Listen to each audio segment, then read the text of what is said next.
About a year and a half ago, my husband was a victim of violence. It was a road rage incident that got extremely out of control. Before my husband could get out of the car and get his seatbelt off, he was attacked. I think the outcome would have been very different had we had a concealed carry permit. Marquita Turner of Trenton has now been able to carry a concealed weapon for more than a year.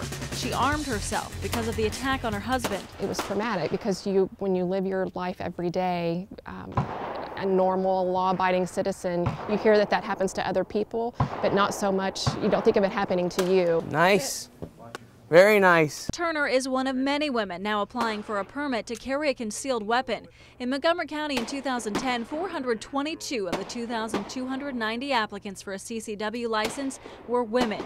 Compare that to 459 of 2,029 in 2011. That's a more than 4% increase in just 1 year. And while numbers are not available yet for the first few months of 2012, instructor Dan Colvin with Dayton CCW says the increase in women in his classes so far this year is staggering. He estimates the percentage has jumped from 20% to 35%. We get people, new mothers, we get grandmothers, and everybody in between. I'm a student. I am graduating, actually just next weekend is the graduation ceremony. I don't look like I'm a person who would carry a gun at all. Hillary Robinette, who stands just over 5 feet tall, decided a firearm would give her a fighting chance against a criminal. I had just gotten back from Spain, and while I was there, it was just kind of, I felt insecure. I just wanted to have the security of, you know, carrying something that could defend me against anybody who was trying to do me harm.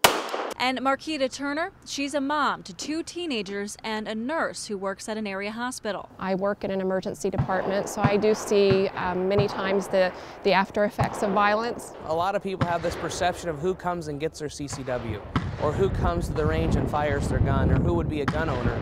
Those perceptions are being torn down because it's everyday citizens that you probably sit next to on the bus, or that you sit next to at work, or you sit next to at the restaurant. The question is, why are so many women all of a sudden choosing to add a firearm to their purses? I think it's becoming culturally acceptable, and people are talking about it. People are more aware of it. It is kind of seen as something that is okay for women to do now. I feel like many women are in my position. They are independent, they travel a lot, they work a lot, and they, you know, they see the crime that goes on, and they don't want anything like that to ever happen to them. If something was to rise where my family was threatened, I wanted to be more in control of that situation, to be able to protect them. Gun rights might be a key issue in the presidential campaign, but state lawmakers have already tackled it. In Ohio, it's now legal for someone with a concealed carry permit to carry a gun into bars, restaurants, and a handful of other places, as long as the holder does not drink alcohol. It's also legal for people convicted of certain misdemeanors to apply for a permit.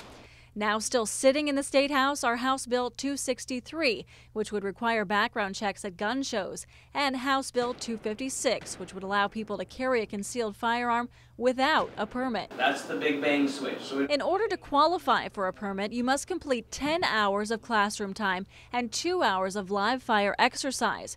There's a written test and a background check. The local sheriff's office issues all CCWs, and the paperwork is forwarded to the state attorney general's office.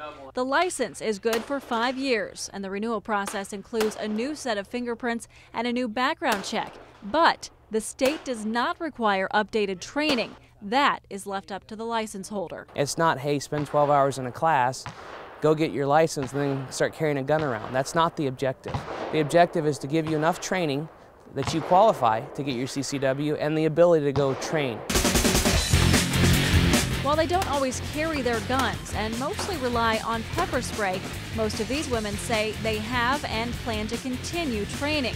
And they say they feel comfortable and safe handling their firearms. Yes, I do believe I can handle a gun safely now.